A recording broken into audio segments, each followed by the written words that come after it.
Sejam muito bem-vindos a mais um podcast Tel Veritas, buscando a verdade nas Escrituras. Sou o pastor Leandro e hoje eu estou aqui para mais um episódio que vai ser marcante na sua vida, eu tenho certeza. Estou aqui com um convidado de peso, né? Dois. Por falta de um, tem dois amigos que eu fiz aí nessa trajetória de vida, da caminhada cristã.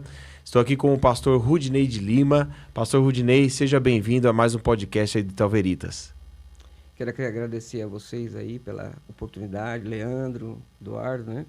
Para mim é uma honra estar com vocês aqui. E deixa aí caminhar para ver o que Deus tem para nós aí, tá? Glória a Deus.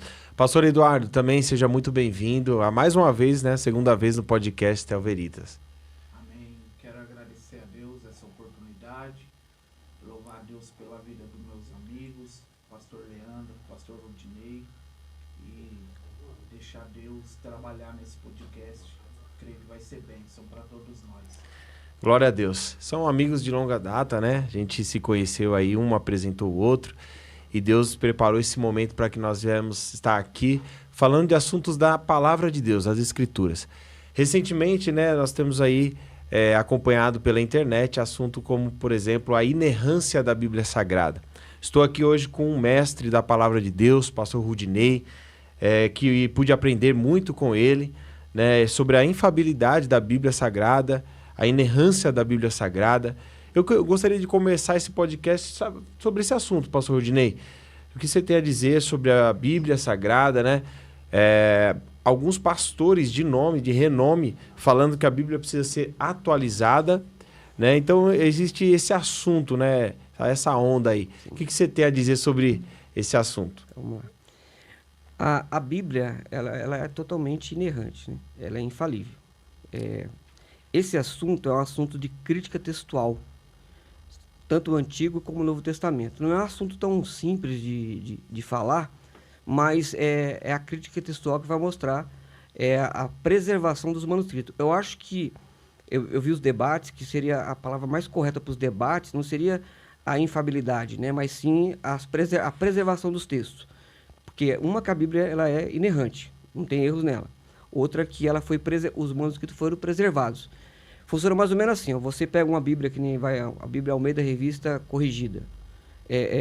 Você vai olhar ela na língua portuguesa, montadinha no jeito. Mas ela foi feita em cima de um grupo de manuscritos. Por exemplo, se você pegar o Novo Testamento, vai dar 5.800 manuscritos, né, entre textos bizantinos e textos alexandrinos. Mais ou menos aí 85% dos bizantinos. Então, essa gama de manuscritos data do século II até o século XIII, aproximadamente. Sim, tentando aí mandar informação de cabeça, né? Então, o que acontece? Existe 4 grupos aí dentro do Novo Testamento, quando se fala de crítica textual. Um exemplo, o texto crítico trabalha com 5 manuscritos alexandrinos. Então, eles trabalham ignorando os demais. Então, contudo, ele vai trabalhar só com 5, mas tem uma grande polêmica com esses 5. Então, automaticamente, eles tiram alguns textos da Bíblia. Eles tiram aí, se não me engano, João capítulo 7, 53, a mulher adúltera, Marcos 16, 9 ao 20, eles arrancam esses textos aí, porque eles falam que não está nos melhores manuscritos. Só que eu não posso ficar somente baseado nesses 5 manuscritos. Eu tenho esse 5.000, lá vai cacetada. Então, depois tem aí os textos majoritários, que trabalha com uma gama enorme dos bizantinos, né, que tem todos os textos bíblicos do Novo Testamento preservados. Depois tem o texto recebido, trabalha com 6 manuscritos bizantinos, que é o texto da Reforma, totalmente preservado no Novo Testamento. Depois tem a família 35, que é cotejado pelo Dr. William Pickens, né? Estudei com um dos seus discípulos, esqueci o nome dele agora. Então, com toda essa gama, né, tem as traduções em cima, que dá mais ou menos 24.000 manuscritos em traduções em latim, cópita e outras tipos de traduções. Então, falar que a Bíblia é inerrante é falta de conhecimento de crítica textual, né? Porque eu quero saber as preservações dele. Foram preservados? Foram. Tanto na parte oriental e na parte ocidental, os manuscritos bizantinos e os alexandrinos. Contudo, isso prova, mediante os documentos, a veracidade dos textos, né? Tem variantes, mas nós temos uma junção dos manuscritos que eu vou conseguir aí, mesmo com variantes, entender a confiabilidade da Bíblia. Contudo, a Bíblia é inerrante, né? E em cima desses textos, um exemplo, texto crítico. Quem trabalha com eles é a Sociedade Bíblica do Brasil. Então, a Bíblia é a NVI, é crítica, Se não me engano, a linguagem de hoje também é crítica. E depois tem as outras, que nem a King James, é texto recebido, João Ferreira da Almeida é texto recebido. Então eu tenho outros manuscritos para poder trabalhar e entender a confiabilidade da Bíblia. Tanto o Novo Testamento como o Antigo, que é os textos maçoréticos. Também tem muitos manuscritos, dentro deles tem aí 2 principais, que é o Código de Leningrado, trabalha com uma gama de quase 100% do Antigo Testamento, e o Código de Alébio trabalha com 90%, porque os 5 primeiros pegou fogo, queimou esses manuscritos. Contudo, temos uma grande gama, manuscrito de Corã e outros, que provam aí documentalmente que a Bíblia era totalmente verdadeira e confiável 100%. Glória a Deus.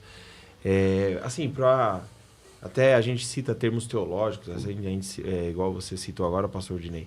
Mas existem aquelas pessoas, e aí eu tô aqui como quem tem que entrevistar, né, ou entrevistador, que tem que fazer até perguntas para quem de forma mais simples entenda, né, ou para quem tem um conhecimento mais simples.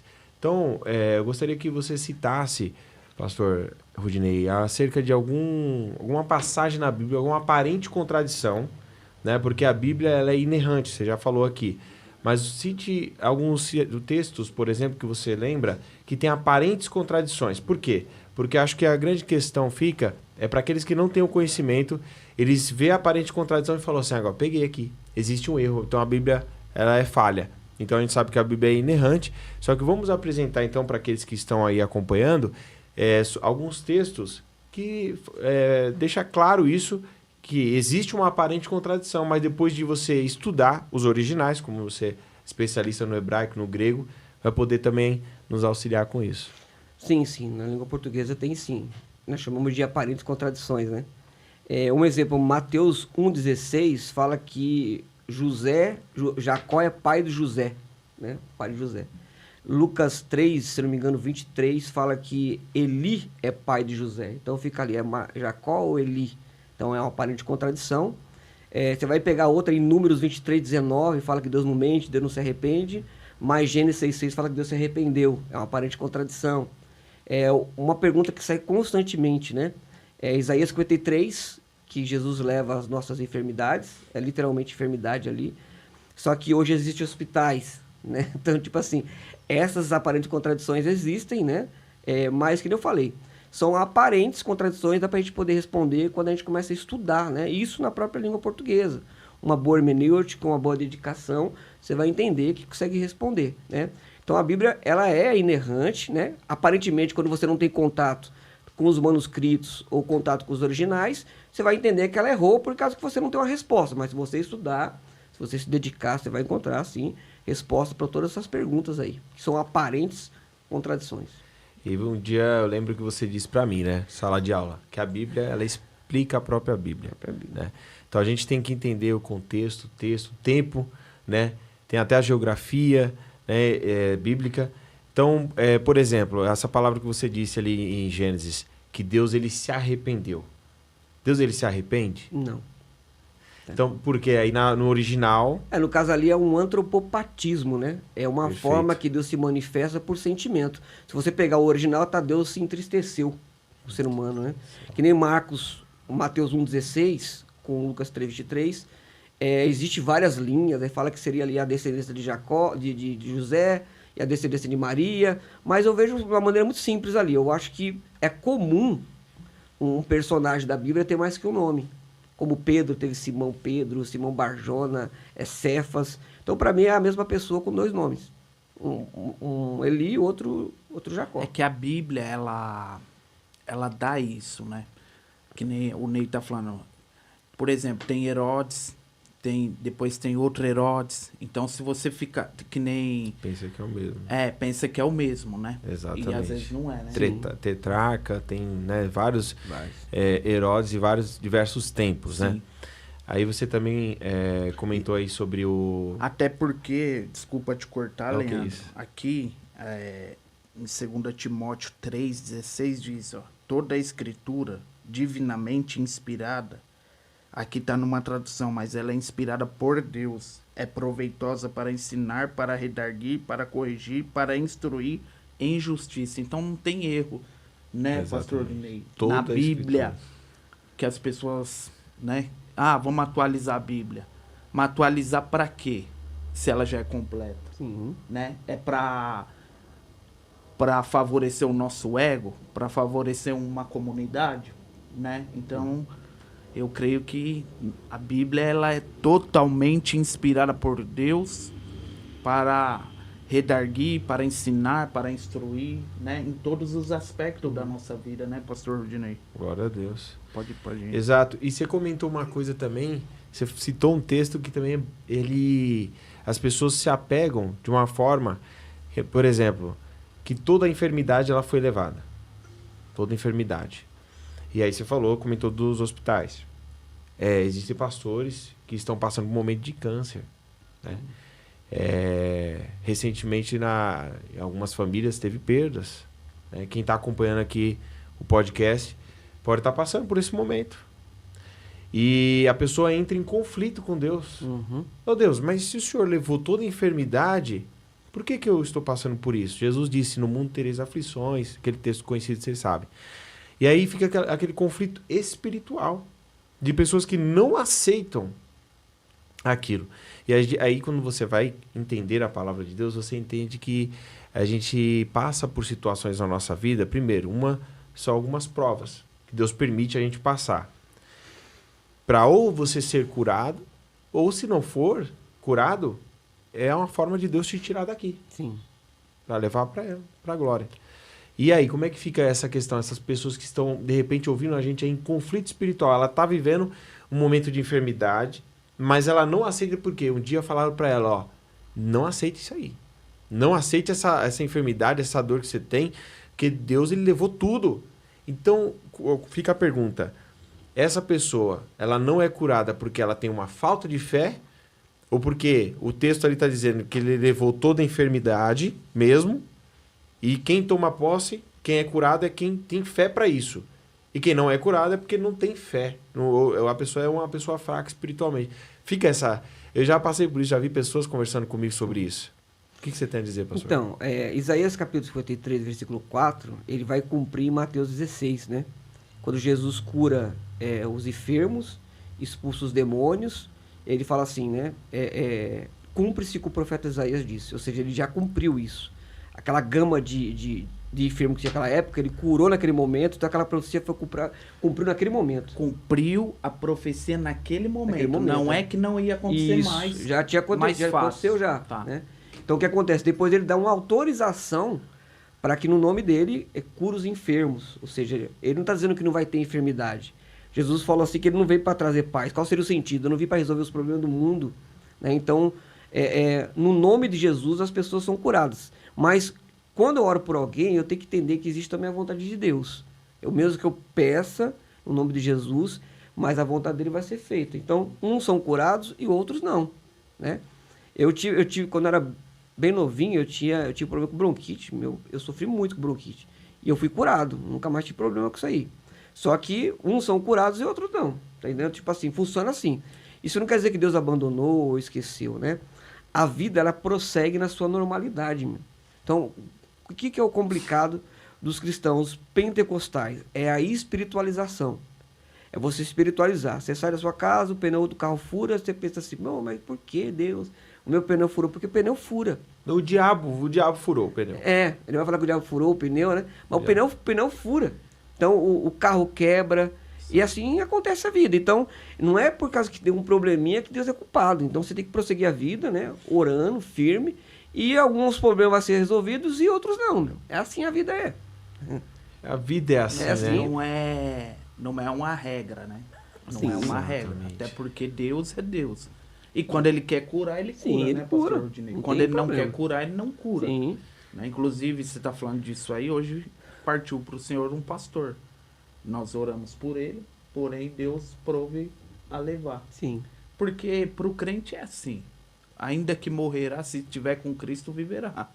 Né? Então, é lógico que ninguém quer perder ninguém quer ficar doente, ninguém quer aceitar uma doença. Porém, isso faz parte da vida, né? Aí você pergunta também para a pessoa, como que você se alimenta? Então, culpado, muitas vezes, a pessoa quer pôr uma culpa em Deus, sendo que, na verdade, a vida dela foi foi mal dirigida, foi mal regrada, né? Com alimentação, com exercício. Então tem tudo esse aspecto, né? Eu tô aqui só de canto, mas é vocês que estão no comando ok, aí. você tá aqui, você tá É convidado igual aqui. a soberba, nossa, né, meu? A gente fala assim, a soberba. Olhando para a Bíblia, um povo que não poderia ser soberbo eram os cristãos. Porque a Provérbios 16:5 fala que todo aquele altivo de coração é um pecado de abominação e não ficará impune. Então, automaticamente não era para existir soberbo. Mas você sabe muito bem que é um lugar que tem muito soberbo, é a igreja. Então, a mesma coisa. Vai ter soberbo? Também tem pessoas enfermas. Né? Assim vai a vida. Não era para ter, mas tem. Tem. Né? Isso. Eu falei esses dias, né? E eu sou... Gente, falei de púlpito, mas assim, o pessoal precisa ouvir. Se você falar isso aqui, eu não sei como que vai ficar a sua agenda, eu não sei. Mas eu falei que o único exército que mata os seus próprios soldados é a igreja. Mas Isso, Infelizmente. Isso a gente tá vendo. Através da soberba também. Isso nós estamos vendo, né, pastor Rodinei? Nos dias de hoje. É o crente jogando pessoas para fora, né? A igreja era para ser uma absorção de gente, não para expulsão de gente, né, Rodinei? Por exemplo, Rodinei caiu em pecado de adultério, o que quer que seja. Eu só tô usando Tá esse termo, repreendido, tá? Não. Só pra gente entender Eu sei, e pra tá gente dando chegar exemplo. num, né? Sim. A primeira coisa, e eu ouvi uma frase que ela me chamou a atenção. Qual é a parte do corpo que você vai manifestar primeiro? A língua ou a mão? Isso é um fato, né? E a gente, muitas das vezes, quer manifestar a língua. E a gente tem que manifestar a mão para trazer, para amar. Porque a Bíblia fala que nós temos que ajudar o nosso irmão. Quando um cai, todos caem na comunidade. E hoje parece que é um fato da gente se alegrar com a queda de um irmão, entendeu? Isso a gente estamos vendo claramente. É o que o pastor Odinei falou. A soberba está em nós. O nosso ego fala mais alto, né, pastor Odinei? E isso tem sido uma bomba atômica dentro da igreja. É pessoas matando pessoas com a língua, com o gesto, né? Então fica, né, esse... Exatamente. E assim, né, existe isso no meio pentecostal, existe isso no meio também dos tradicionais, dos mais conservados, vamos dizer assim, conservadores, que é os batistas, presbiterianos, enfim. Mas falando dos pentecostais, pastor, você falou aí que o pessoal, eles querem espiritualizar muito, né? Ou falando do pentecostalismo. O verdadeiro pentecostalismo é diferente do que a gente vê por aí. Sim. Né? Assim, eu tenho orgulho de ser pentecostal. Quando eu falo pentecostal, às vezes você fala para uma pessoa que não conhece, é daquela igreja que vocês ficam rodando, pulando, gritando. Você fala, não, pentecostalismo não é isso aí, não. Na igreja, que se você for lá na minha igreja, tem os louvores, adoração a Deus, tem a palavra de Deus, vai ser tudo ensinado para você. Os irmãos vão te abraçar, vão orar por você. Acho que onde você foi. Que aí, no caso, entra o neopentecostalismo. E como que tá essa... Você que anda muito por aí também, né?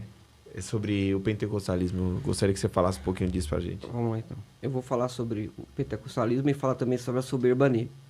Certo. Eu me lembro uma vez, tem um apresentador que ele é bem famoso no nosso meio, né? É uma pessoa que eu tenho uma grande consideração. Foi uma referência, assim, para mim, né?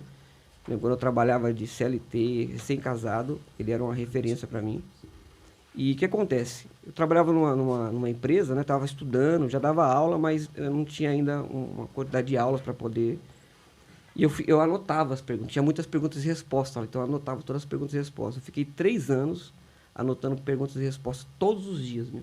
Quando era dia de folga, no horário que ia apresentar o programa, eu corria lá e anotava. Então, com isso, eu fiz uma apostila na época, né? Caramba. E eu entrei em contato com essa pessoa. Eu tenho uma grande consideração por ele. Eu acho que ele é um camarada muito bom na parte teológica. Ele deu toda a atenção, falou, eu queria ver seu material. Eu falei, tudo bem. Ele falou, então eu vou estar numa igreja, por aqui perto, uma igreja grande, e tal dia. Eu ia dar aula, eu falei, mas que hora você vai chegar? Tal hora. Eu falei, então eu consigo chegar atrasado, mas eu consigo levar lá para você. Quando eu cheguei lá, tinha um camarada que ele era o reitor de uma escola, cara. Mano, vou falar uma coisa pra você. o reitor, ele percebeu que era eu que estava na porta, porque eu estava esperando esse pastor aí chegar, que ele ia ver o material para ver se realmente foi aquilo que eu copiei durante todos esses programas. Então ele percebeu que era eu, porque a igreja que nós marcamos para estar, o pastor dessa igreja, um pastor também eu gosto muito, tinha pegado meu currículo e colocado lá, né, naquela época. Só que eu não tinha vaga para poder dar aula, né? E uma semana antes ele me chamou e falou assim, por que seu currículo passou à frente de todo mundo, né? Falei, não, porque eu conheço o pastor, tal, mas eu não tenho vaga, eu entendo, pode dar vaga para outro professor que mandou o currículo e tal.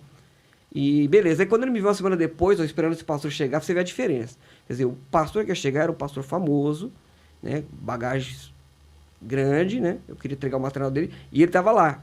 Então ele passava perto de mim e não me cumprimentava, velho. Com o celular, não me cumprimentava, olhava pra mim não cumprimentava. Meu Deus. E ele ficava passando pra cima e pra baixo, de propósito mesmo, para não cumprimentar. E quando chegou esse pastor que eu tava esperando, ele já desceu com a caminhonete, olhou assim, tava com a equipe, olhou, você quer Rudinei? Assim, vem cá, meu.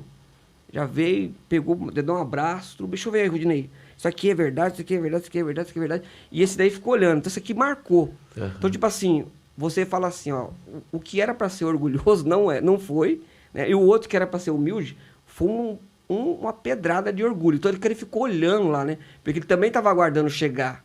Então, quando chegou, me chamou. Então você vê, esses negocinhos no meio pentecostal tem muito, velho. Artistas. Se tem como artista, eles não... Deus pega o camarada, transforma ele, dá uma família, abre uma porta no seminário, ele estuda, se torna um pregador. Deus começa a levantar ele, se sente soberbo, ele começa a ficar soberbo. Então isso aqui não era para existir. Verdade. Mas infelizmente, as pregações que estão nos púlpitos, muitas vezes é assim, ó, Deus quer você no anonimato, ele vai te usar no anonimato, mas ele escolhe só pessoas famosas. Infelizmente. Então tem muito, tá? Outra coisa, o pentecostalismo que você falou realmente não tem uma ligação, hoje, muitos deles não estão ligados com o pentecostalismo da Bíblia. O termo pentecostalismo veio de Pentecoste, que é uma palavra pentecostal, grega, né? Que significa 50º dia, 50 dias. Também veio do hebraico chamado Shavuot, se não me falha a memória. E isso era uma festa. A Páscoa era hoje, 50 dias depois era o dia de Pentecostes. E coincidiu da promessa cumprir em Atos capítulo 2. Muitos não concordam que esse texto seria o texto que dá margem para o batismo no Espírito Santo, mas eu concordo, eu vejo ali que é ali. E a base bíblica começa em Joel 2, 28, vai para Lucas 24, 49, Mateus 3, versículo 11, Atos 1, versículo 8 e o cumprimento ali, né? Então, biblicamente, a igreja primitiva é pentecostal. Então, se a igreja primitiva é pentecostal, a continuidade de dons permanece. Então, eu creio na continuidade de dons, e isso biblicamente. Eu vejo isso aqui na carta dos Coríntios, eu vejo Romanos capítulo 12, eu vejo Efésios capítulo 4. Então, existem os dons ministeriais, os dons espirituais, os dons auxiliares, né? A gente que dá o nome de auxiliares. Então, a continuidade permanece. E, para mim, batismo com o Espírito Santo também permanece. O que... Eu posso fazer uma pergunta? Pode, fica à vontade. O que Paulo quis dizer em 1 Coríntios 14 ao falar da ordem do uso dos dons no culto, pastor Rudinei? Na igreja, né? Como você quer dizer isso? Quando ele vai dizer para ter ordem no culto, porque estava tendo uma bagunça, uma desordem no culto. Sim, 1 Coríntios capítulo 14, não é isso? Isso. A carta aos Coríntios é uma carta interessante, né, meu? O apóstolo Paulo, quando ele escreve essa carta, ele foi até Corinto, fundou uma igreja de Corinto, ficou lá, se não me engano, 1 ano e 6 meses, né? Coloca Apolo para ficar lá e ele vai para a viagem missionária, mas ele ficava ligado ali na carta. Na verdade, aparece 3 cartas, né? A primeira carta aparece uma, que ele fala, eu vos falei sobre santificação, mas não achamos, e tem a segunda carta. Então, a primeira carta que aparece aí, realmente a igreja de Corinto está meio que bagunçada no controle mais ou menos com o movimento pentecostal. Eu não vejo ali uma proibição de línguas, porque, se não me engano, no último versículo ele fala assim, não proibais que falam em línguas, se não fala a memória, ou o 14 é o 15 que ele fala. Mas estava meio desorganizado, dá a entender que estavam as pessoas profetizando mais que uma, não estava tendo reverência. Então, eu acho que a ordem de essência, o que está na Bíblia, realmente seria praticado para hoje também. Tem que ter ordem de essência em todas as áreas. Até porque, então, se a gente vê 2 pessoas profetizando ao mesmo tempo na igreja, que tiver agir naquela muvuca, então tem que... Não, tem que ter. Não. Tem que ter uma ordem nesse Ser sentido. pentecostal, por isso que eu falo, eu sou um pentecostal clássico. Eu vejo mediante os textos. Esses exageros, esses excessos, eu não sou fã. Né? Então, tipo assim, pego o paletó, passa no fulano. Não é minha praia essa daí. Né? Então, dentro disso aqui, eu concordo plenamente. A organização faz parte. Então, você ir no culto, que eu entendo que aquela igreja é uma igreja pentecostal. Como que eu entendo que ela é pentecostal? Tem uma liberdade lá. Você pode dar um glória a Deus mais alto, se alguém quiser falar em língua, ele fala, ninguém acha estranho, né? Mas isso não quer dizer que tem que ser bagunçado, né? É uma coisa totalmente organizada. Então, é dessa forma que eu vejo. Entendi. Da forma que está aí também na Carta aos Coríntios, né? Com ordem de decência. Ordem de decência. Exato. Assim, também, outro assunto que está bem alta, que a gente pode falar aqui, é sobre o batismo com o Espírito Santo, ou no Espírito Santo. É a evidência do falar em línguas, na sua opinião, Rudinei? Realmente, tem pessoas que não concordam que é evidência, porque vai usar o capítulo 14 e fala que aqueles que receberam os dons, né, nem todos vão profetizar, nem todos, mais ou menos, nem todos vão falar em línguas também. Seria mais ou menos essa ideia. Quem defende e quem é contra. Quem é contra a evidência. Mas eu olhando para Atos Apóstolos, algumas passagens que aparecem as pessoas recebendo o batismo e falando em língua. Então, ainda, até hoje, eu concordo que o batismo, a evidência é a língua estranha. Eu não consegui ainda mudar esse raciocínio. Já tentei ir para o outro lado, compreender se seriam os frutos, se realmente bate com o início do capítulo 14, versículo 1, 2, 3, nem todo mundo fala em língua, nem todo mundo profetiza, mas eu concordo ainda que a evidência é o falar em línguas. É uma das ou é a evidência? A evidência, mas eu concordo que seja uma das. Uma das, né? Porque a evidência seria isso aqui e também receber poder para poder profetizar, evangelizar. Então, para mim, faz parte também evangelizar. É ligado à obra. Tipo, você recebe. Por que você recebe o investimento? Tem uma finalidade. Então, para mim, essa execução na obra, ganhar almas, buscar, também faz parte. Não somente a evidência. É esse movimento em prosseguir essa obra, tá? Então, para mim, é uma das evidências. Perfeito. Mas também, tem gente que nem você colocou aí, que defende que é a evidência. Só essa evidência e acabou. Isso. Entendi. Porque assim, né? A pessoa que confessa a Cristo como suficiente salvador de sua vida, ali a gente já crê que o Espírito Santo se apodera da vida da pessoa. E para os tradicionais ou outra linha de pensamento vai acreditar que ali a pessoa, ali já é o sinal que a pessoa foi cheia do Espírito Santo. Sim. Ou foi batizado do Espírito Santo, ao confessar a Cristo como suficiente salvador. Para nós, então, pentecostais, tradicionais, cremos que a pessoa falar em línguas, que é o batismo no Espírito Santo. Então você continua no caso, com essa linha de pensamento, né? Eu vejo também assim também. Ó, João, capítulo 20 de João, versículo 27, fala que Jesus sopra sobre eles o Espírito Santo. Então, realmente, quando você se entrega para Jesus, você tem o Espírito Santo, né? Eu vejo que o batismo seria uma experiência sobrenatural, uma capacitação. Então, vai dizer, tá meio frio, mas eu estou vestido. Um revestimento. É um revestimento. É a forma que eu vejo. Então, dentro disso aqui, isso não influencia nada na salvação. Você aceitou Jesus, você vai ser salvo em Jesus. Sim. As pessoas te convencem, você aceita Jesus, salvo em Jesus. Então, você tem o Espírito Santo, né? A regeneração que a gente fala, arrependimento depois regeneração, tá ali. Agora, o revestimento seria uma experiência sobrenatural, que aparece em Atos capítulo 2. Então, é a forma que eu vejo. Seria... Você tá vestido, você vai colocar mais blusa para poder encarar o frio. Então, você vai se revestir. Então, seria isso aqui. A busca, né? Daquela intimidade com Deus. E aí você tem essas evidências de falar em línguas, né? O dom de cura. Você crê nesses dons, dom de cura. Tem pessoa que tem um dom do amor, que a pessoa só no falar, caridade, ela, né? Na caridade, né? Não, eu creio no dom de cura, sim. Todos os dons eu acredito. Todos eles. Porque a partir do momento que eu falo que eu não creio num dom, eu já entro em contradição, eu tiro no pé. Exatamente. Porque se eu vejo na Bíblia 5, 6, 20 dons eu vejo na Bíblia. Nós classificamos em 3 grupos. Né? Os espirituais, chamamos de auxiliares, não é uma base bíblica para poder entender um conjunto, e os ministeriais. Então, se eu falar que... Os auxiliares, né? Se eu falar assim, eu não tenho um, é um tiro no pé. Se eu não creio no um, eu não creio nos demais. Então, eu creio em todos. Porque geralmente o pessoal fica mais dons ministeriais, né? São os mais falados, né?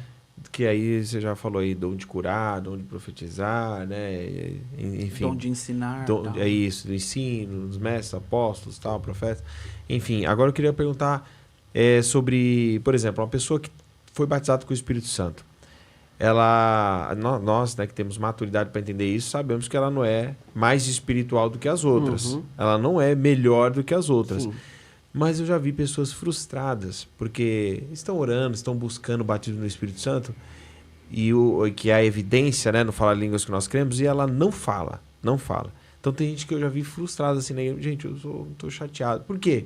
Não falei línguas ainda, tal. Existe essa questão. E aí, quem ela viu que fala, na concepção dessa pessoa, eu estou falando porque pessoas falaram comigo sobre isso, ela se sente inferior a essa pessoa. Eu sei que não era para ser assim, Sim. mas existe isso. E eu vou colocar outra situação aqui também. Eu já vi uma pessoa que me falou, pastor, que ele foi batizado com o Espírito Santo, falou uma vez em línguas, depois nunca mais falou. Eu queria que vocês também, pastor Eduardo, comentassem se vocês já tiveram essa experiência, já viram alguém falar isso para vocês, e o que vocês acham disso? Você, pastor Rodinei, também. Eu também já vi pessoas frustradas também, né? Então, até que a polêmica é essa, né, meus?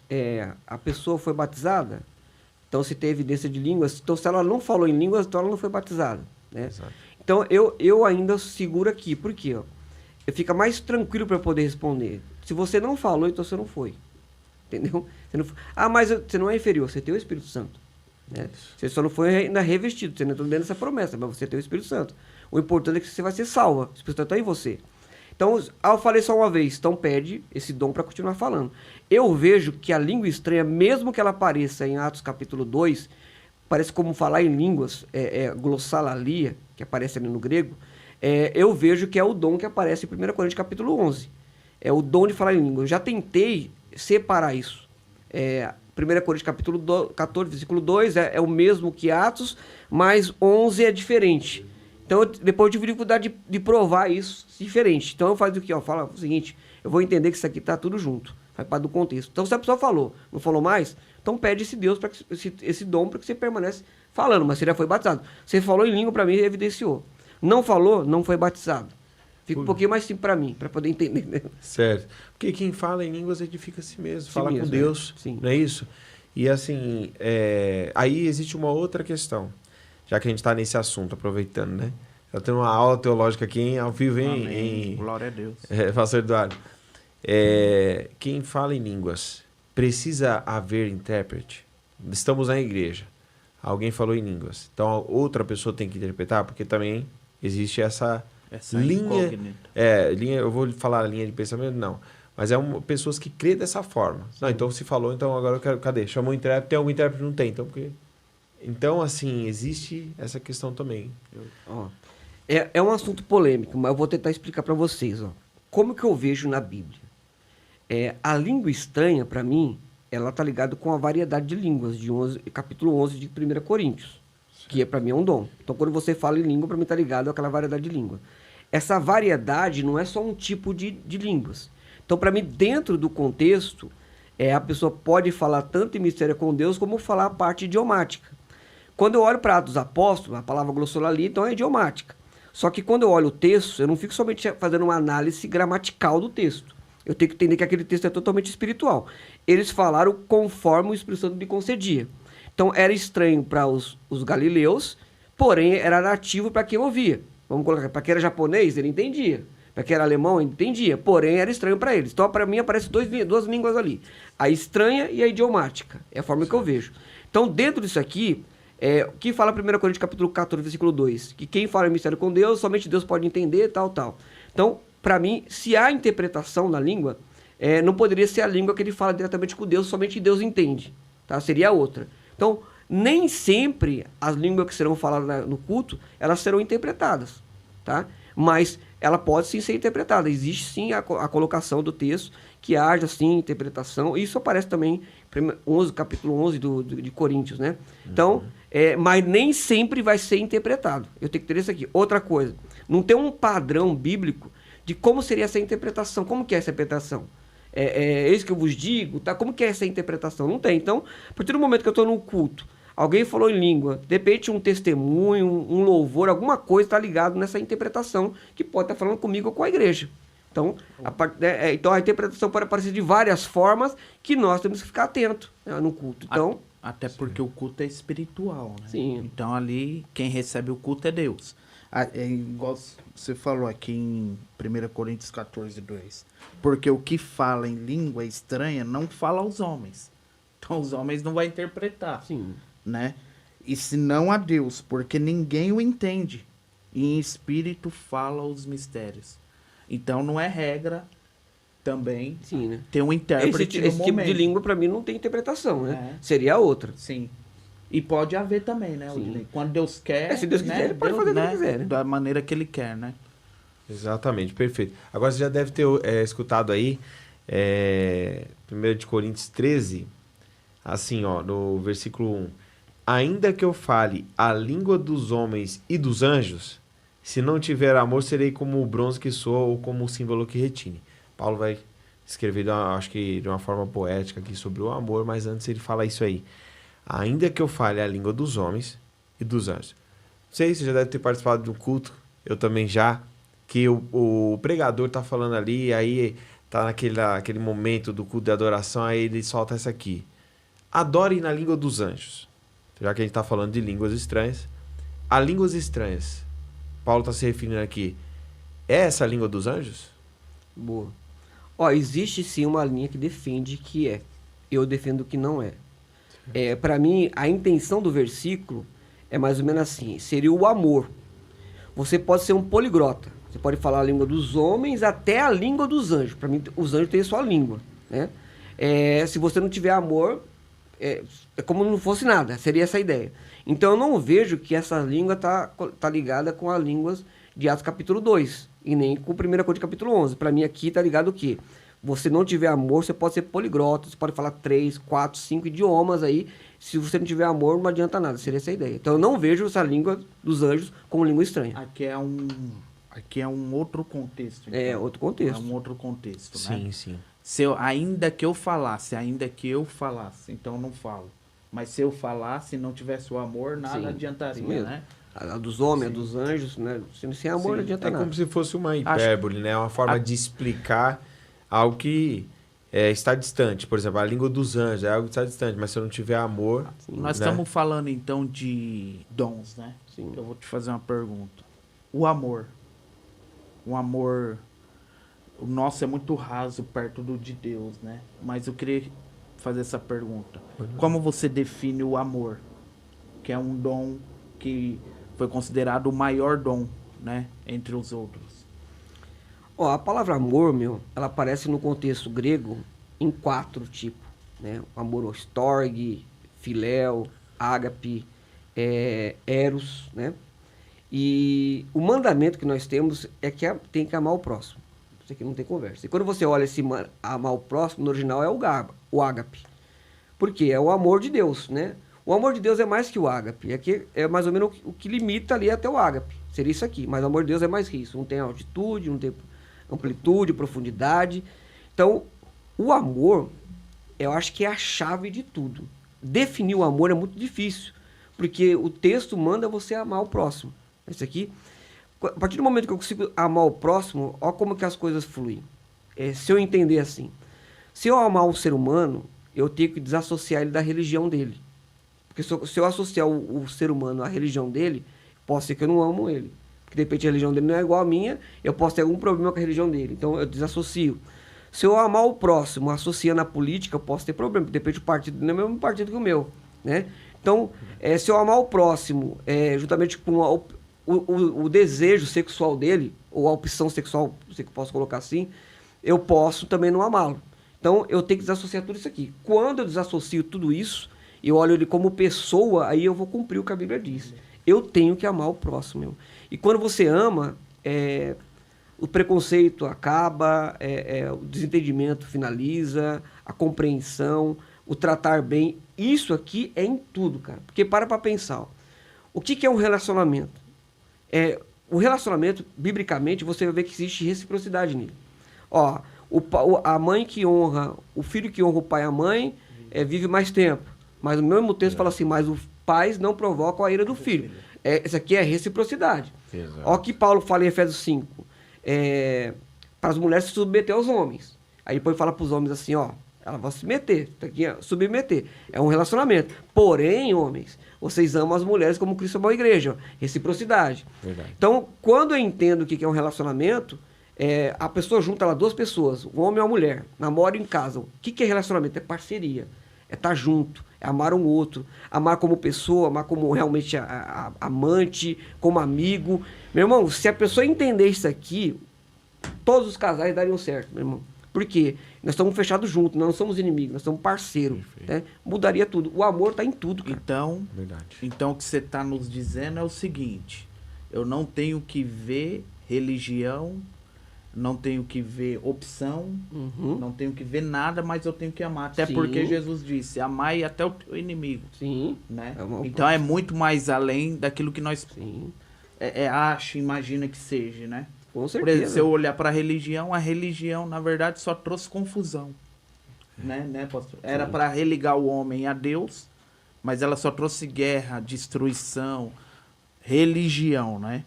Então, além disso, o amor é o que vai prevalecer, que vai construir, que vai nos dar um passo adiante, né? Sim. Com certeza. Bom, então acho que, né, sobre amor aí a gente já ficou... É o mandamento maior, né? Uma outra coisa que você comentou, né? De amar, de servir o nosso próprio inimigo. Tem algo mais que aí eu falo. Esse aí tá amando mesmo. Orar. Gente, a gente ora mais por aqueles que a gente gosta, que tá do nosso lado. Agora, e pelo seu inimigo? É difícil. Vamos falar a verdade. É difícil. É difícil. Mas é assim. Que a palavra de Deus diz. Orai pelos que vos perseguem. Um pregador, ele disse assim, Leandro. A igreja, ela tá virada para baixo. Sendo que, na verdade, ela tinha que estar virada para cima. Né? Com foco pro alto, para Deus. E quando nós não estamos com foco para Deus, a gente tá com foco para baixo. Então... Por exemplo, o Rudinei falou mal de mim. Eu vou orar pelo Rudinei, ele tá me caluniando. Você vai falar mal dele também. Você vai caluniar ele também, praticamente. É a reciprocidade que ele disse, né? Se eu amo, e a pessoa é obrigada a me amar. E às vezes não é assim. Não acontece. Né? Até porque aquele que corrige, ele ama. Então, por exemplo, o Rudinei, tá legal. Ô Leandro, ô Eduardo, precisa arrumar isso aqui. Isso é o legal da amizade, né? Do amor. Que é aquele que você fala a verdade. Mesmo que a pessoa vai confrontar ela, é o que você falou. Confronta, consola e vai edificar. E edifica. Né? Exatamente. Entra até nas profecias hoje. Que esse é o crivo, né? Que ele acabou de falar. A profecia que é de Deus, ou aquele que tem um dom de profetiza, tem que passar por esse crivo. Consolar, edificar, né? Confrontar. E confrontar, exortar, né? No caso. Baseado nisso, pastor Dinei, e também no dom de curar, ou nas promessas que a religião faz. Muitas pessoas entram lá na igreja, enfermas, conforme a gente citou aqui, de repente com câncer, uma situação, e aí vem aquele suposto profeta e diz, olha, faz um voto com Deus. Primeiro faz um voto. Aqui eu vou comprar, né? Aqui está o dinheiro, faz o voto, eu vou profetizar que Deus vai fazer, que Deus vai curar. Eu já vi pessoas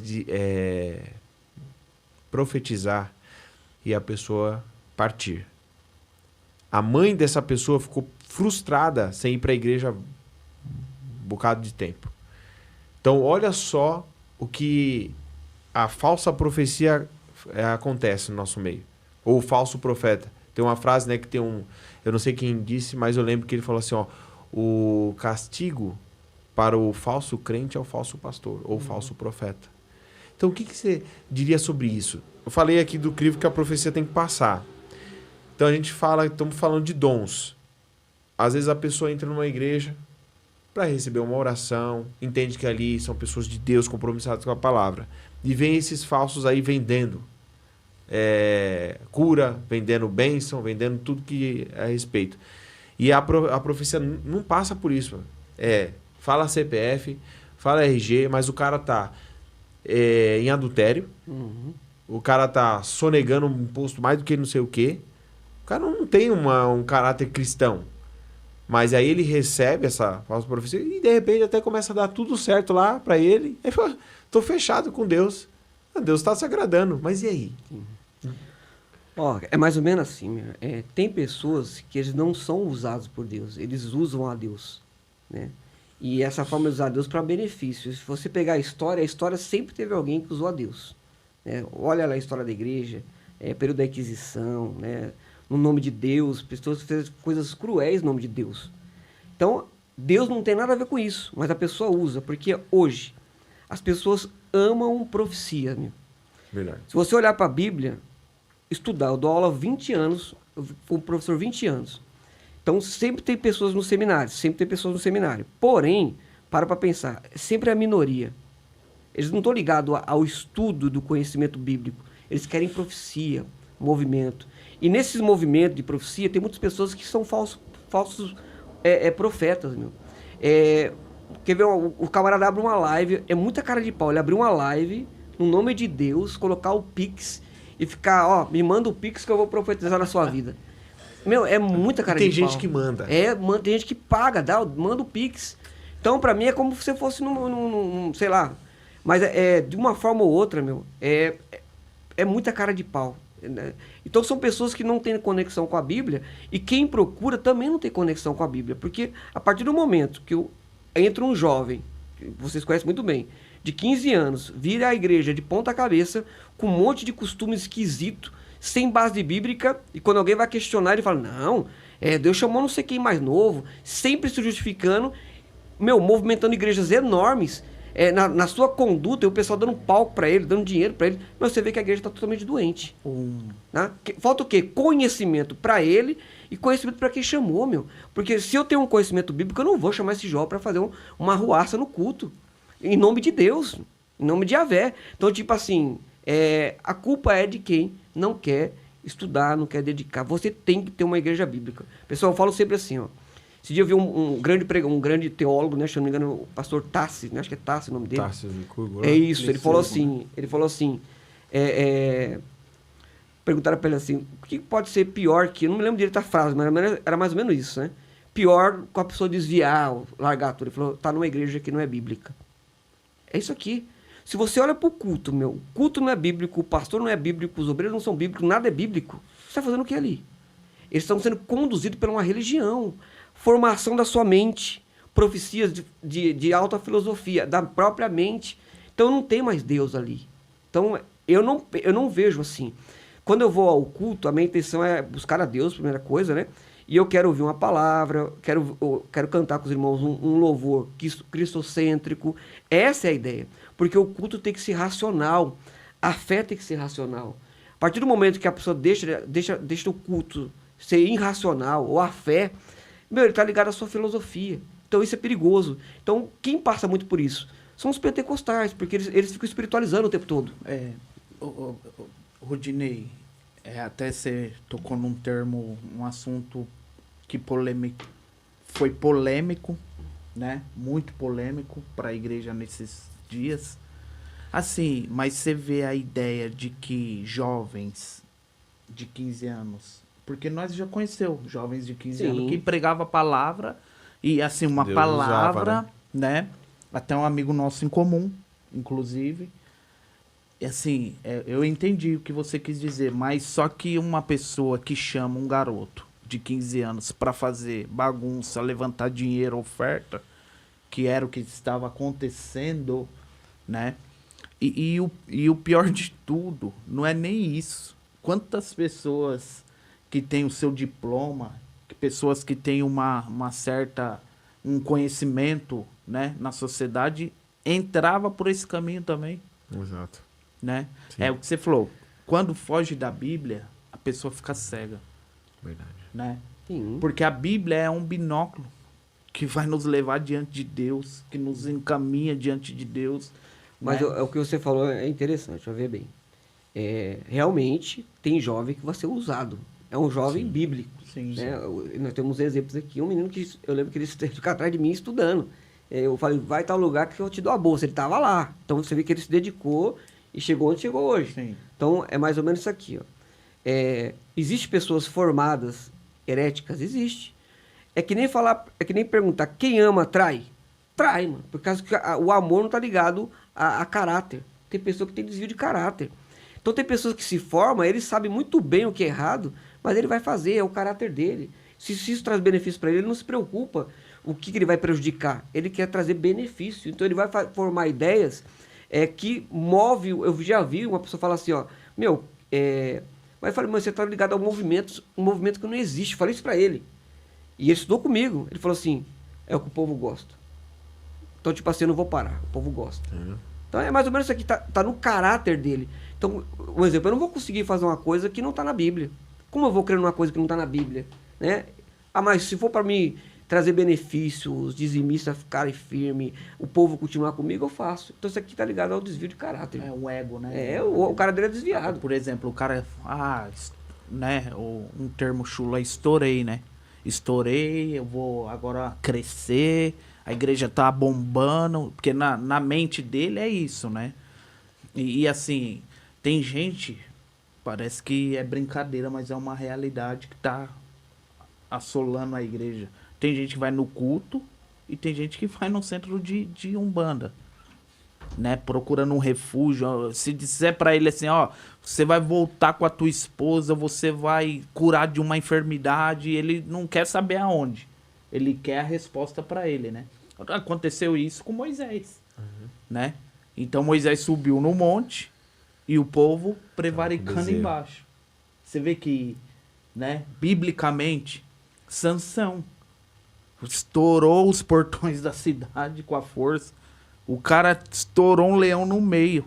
Meu, você vê Só que tava totalmente no contrário daquilo que Deus tinha traçado pra ele, né?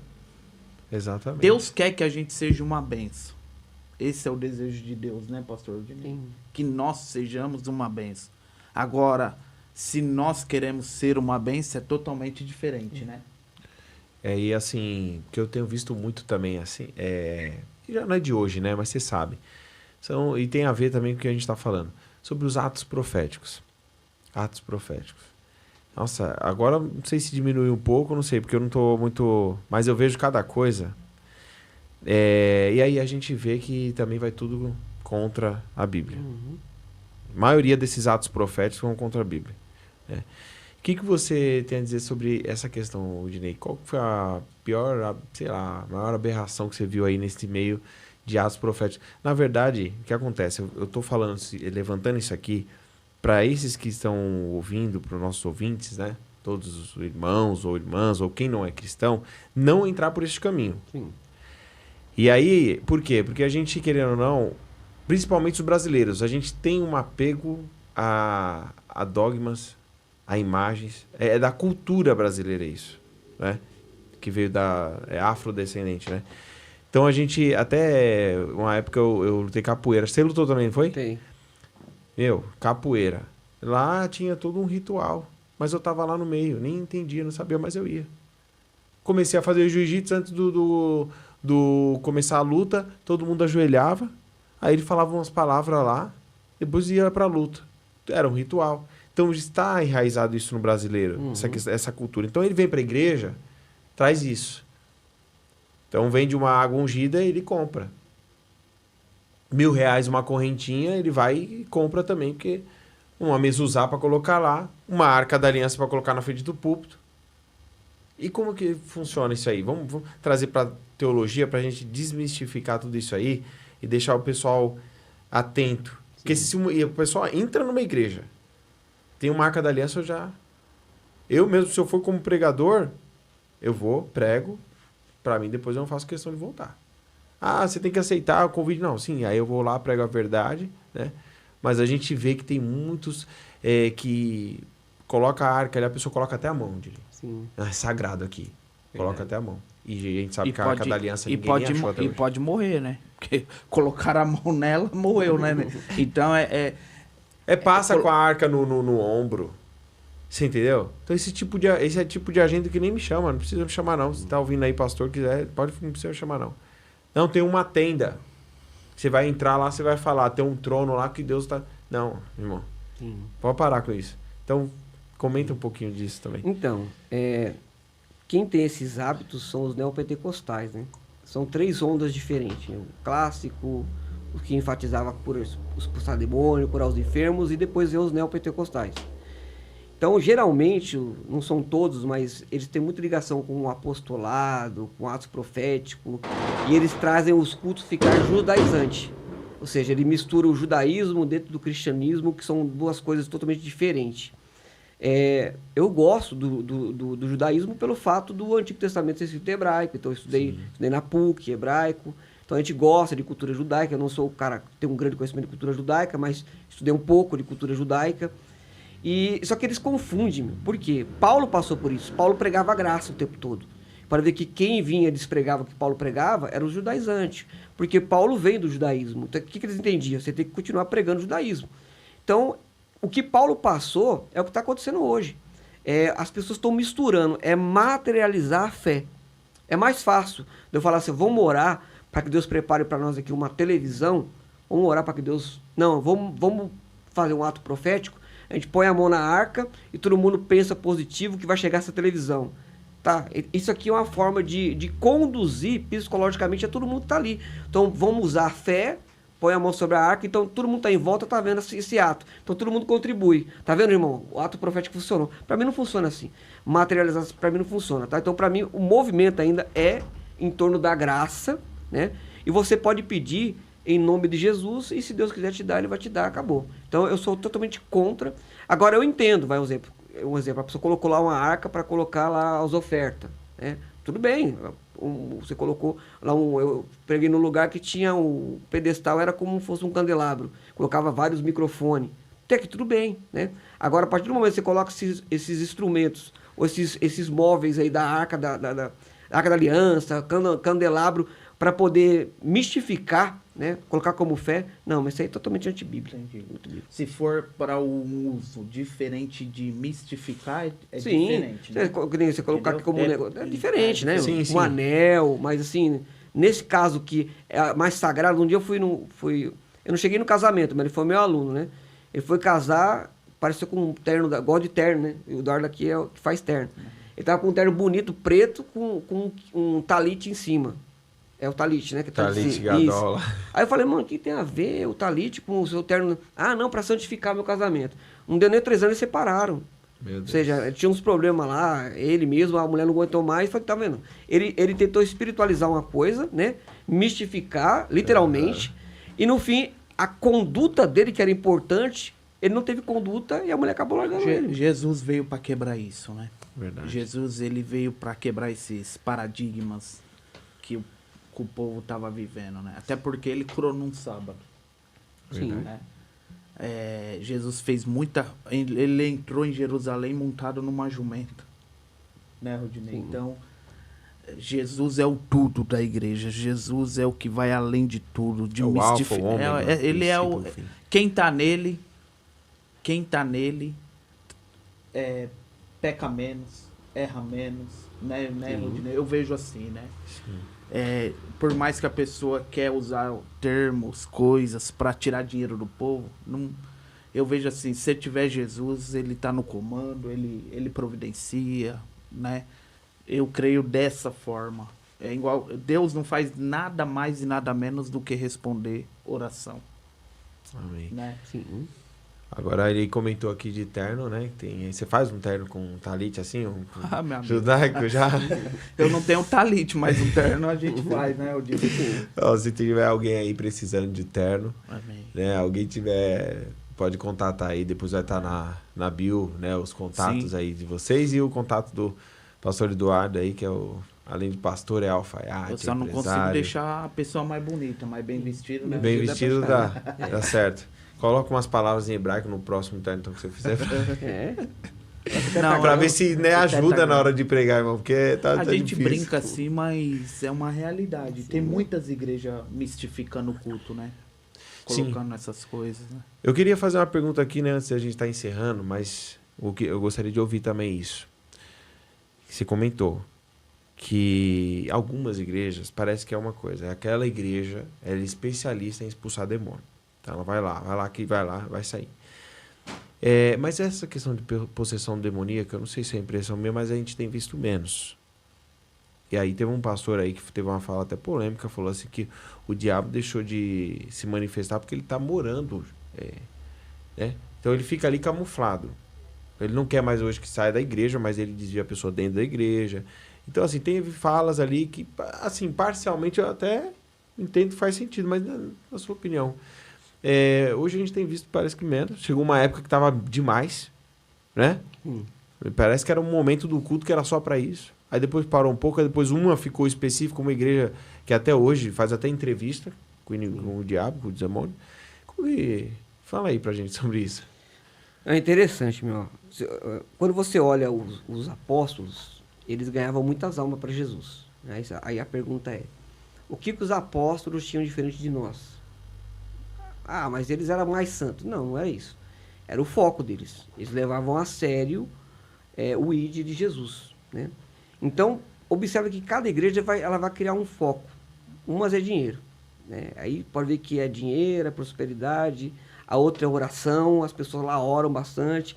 A outra é oração e estudo, tem teologia, tem curso bíblico, tem tudo legal. E tem umas que ela especializa com expulsar demônio, velho. Demônio não tem vez com ela, não. Ela vai lá, ela manda fogo. Então, realmente, tem igrejas que eles não estão mais olhando para isso. Realmente, o camarada entra endemoniado e ele sai demoniado. Há uns anos atrás, eu me lembro que ninguém nem falava sobre demônio, mas entrava e caía. Não sei se você chegaram a presenciar isso aí. Sim. Então, acho que realmente falta mais oração para as igrejas, sim. Mais oração, mais palavra, mais foco no que é evangelho, porque o evangelho é salvar, libertar, transformar.